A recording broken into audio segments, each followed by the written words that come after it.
ইমন, আমরা জানি যে 2 থেকে 3 জন ডাকাত ভেতরে 10 জনকে জিম্মি করেছেন, এমন একটি ঘটনা আমরা জানতে পেরেছি। কিন্তু যারা জিম্মি করেছেন তাদের সাথে প্রাথমিকভাবে নিরাপত্তা বাহিনীর কোনো সদস্যদের কথা হয়েছে কিনা, বা তারা 15 লাখ টাকার বাইরে তারা কি চাচ্ছেন, বা তারা আসলে কতটুকু নিরাপত্তার সাথে 7 জনকে বের করতে চান, এই বিষয়গুলো কি কোনো আলোচনা হয়েছে কিনা?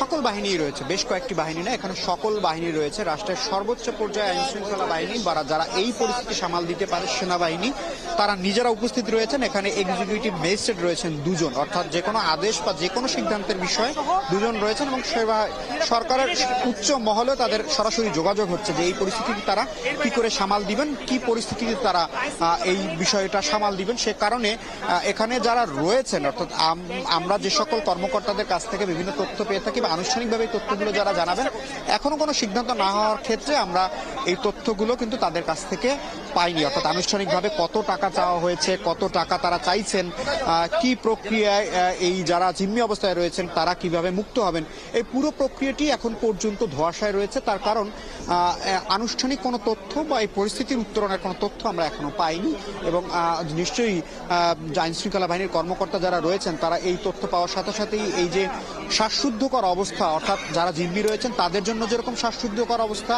পুরো জাতির জন্য শ্বাসরুদ্ধকর অবস্থা, সরকারের জন্য শ্বাসরুদ্ধকর অবস্থা, এটি নিশ্চয়ই যদি কোনো ভালো সংবাদ আসে সেটি খুব দ্রুতই তারা গণমাধ্যমকে জানিয়ে দেবেন, এমনটি আমরা প্রত্যাশা করি। কারণ এই শ্বাসরুদ্ধকর অবস্থা পুরো জাতি দেখছে এখন। একই সাথে সরকারে যারা রয়েছেন তারাও নিশ্চয়ই এই তথ্যগুলো দেখছেন, বিভিন্নভাবে যোগাযোগ করছেন। কারণ এরকম একটি অপ্রত্যাশিত অনাকাঙ্ক্ষিত ঘটনা কেউই কোনোভাবেই চায়নি। তারপরও যেহেতু এরকম একটি হস্টাইল সিচুয়েশন বা জিম্মি পরিস্থিতি হয়ে গেছে, সে কারণে এটি থেকে যত দ্রুত উত্তরণ করা যাবে সেটির জন্য আমাদের নিশ্চয়ই আনুষ্ঠানিক তথ্যের জন্য অপেক্ষা করতে হবে। আমি আগেই বলেছি, এখনো বলছি, যেহেতু ভেতরে যারা জিম্মি রয়েছেন, এখানে একটি হস্টাইল সিচুয়েশন রয়েছে, জিম্মি পরিস্থিতি, সে কারণে অনেক তথ্য থাকার পরেও সেই তথ্যগুলো আসলে আনুষ্ঠানিকভাবে জানানো যাচ্ছে না। সবার আগে তাদের নিরাপত্তার কথা ভাবতে হচ্ছে আমাদের। আমরা গণমাধ্যম কর্মীরা যেমন তাদের নিরাপত্তার কথা ভেবে তথ্য দিতে হচ্ছে, তেমনি যারা আইন শৃঙ্খলা বাহিনী রয়েছেন তারাও নিরাপত্তার কারণে পুরো এলাকাটিকেই যেভাবে নিয়ন্ত্রণ করছেন এবং যেভাবে ঘিরে রাখছেন সেটি তারা তাদের নিরাপত্তার জন্যই এটি করছেন।